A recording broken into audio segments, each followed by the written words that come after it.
Hey guys, my name's Dylan. I do stuff.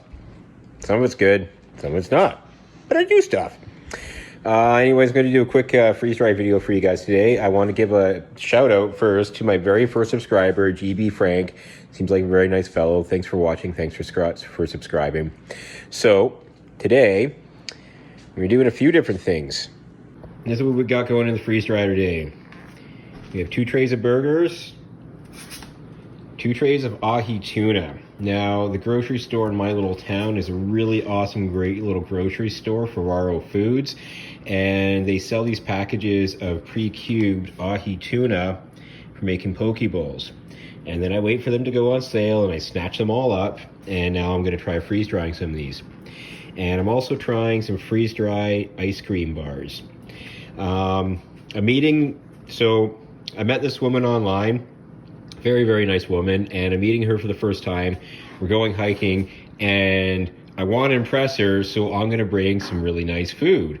I'm going to bring some freeze-dried Ahi tuna and some freeze-dried steak, and I'm going to bring these delicious freeze-dried ice cream sandwiches, and she's going to be so impressed with me. Anyways, that's what I got going on in the freeze dryer today. So we're down in my basement where I keep my freeze dryer. I have a medium blue Alpine freeze dryer. I can't say enough good things about this company. Really good people there, excellent customer service. And my experiences so far with this machine have been really great. Something I did upgrade was I upgraded to the 3-stage carbon air filter. Now, the previous air filter, this little guy, this oil mist filter, it was just letting tons of oil mist through, and it was like literally fogging up my whole basement. It's pretty gross. So I was not able to run the freeze dryer with that little brass valve open.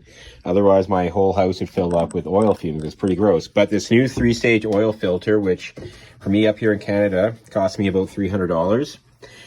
Seems to be doing the trick. I'm able to run the pump with the oil, with the valve open, that little brass guy there, which is supposed to prolong the life of the pump, and with no oil mist.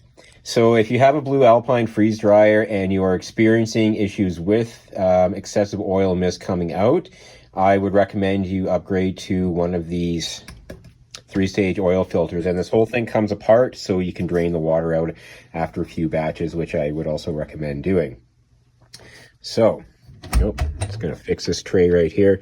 So yeah, we've got our ice cream bars on the top, our ice cream sandwiches, 2 trays of Ahi tuna, and 2 trays of burgers. Everything is previously frozen. If you can get in the habit of doing that, just to cut down on the freeze time. I still run about, depending, 2 to 3 hours of freeze time before the dry time, just to make sure it's down to -30 and hits that sublimation point properly. And so far I've had no problems with it. I'm a little bit curious about this batch, just with the tuna and the beef in there with the ice cream sandwiches. Is the ice cream going to taste like tuna, or is it going to taste like beef, or is it going to taste like ice cream? Depending on how all this comes out, my woman friend I'm meeting up with may not be too impressed with me, but we shall see. So, everything's closed up, ready to go. I'm going to do a quick start. Nope, pardon me. I'm going to do a recipe. And I'm just going to put it on the meat setting. It's mostly meat in there. I think the ice cream is probably going to freeze dry pretty easily. So we're just going to do the meat. Meat. Continue. Continue. And then I'm going to take the freeze time. I'm going to take it down to 3 hours. I just want to make sure that ice cream I just picked up from the store, it's a little bit soft. I want to make sure that gets frozen really solid and properly before the dry cycle. And we shall see what this comes out with. See if I get beefy or fishy ice cream, or if I get regular ice cream. We'll find out. Okay, so got everything out of the freeze dryer. They were in there for 22 hours. Looks like everything came out really good. Burgers are quite dry. Tuna looks really good. Even dried. Tastes pretty nice. Now the ice cream sandwiches is what I was wondering about. If these are going to taste like fish or beef or something. And break off like little bits of sugar.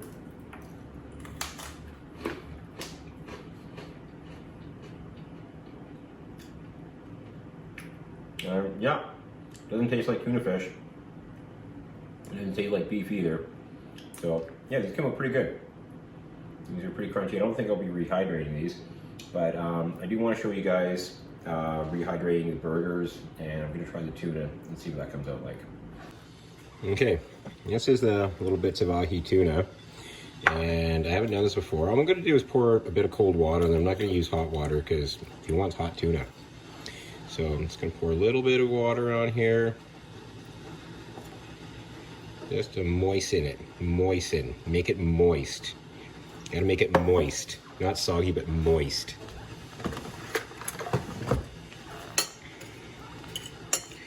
Gonna mix it around here a little bit. I really like the trial and error of freeze drying and seeing what works and what doesn't, and seeing how to figure things out. I mean, as it's soaking up the water now, it's becoming more moist. Oh, it's so moist. Can actually smell it now. You can smell the tuna. It's a little firm still.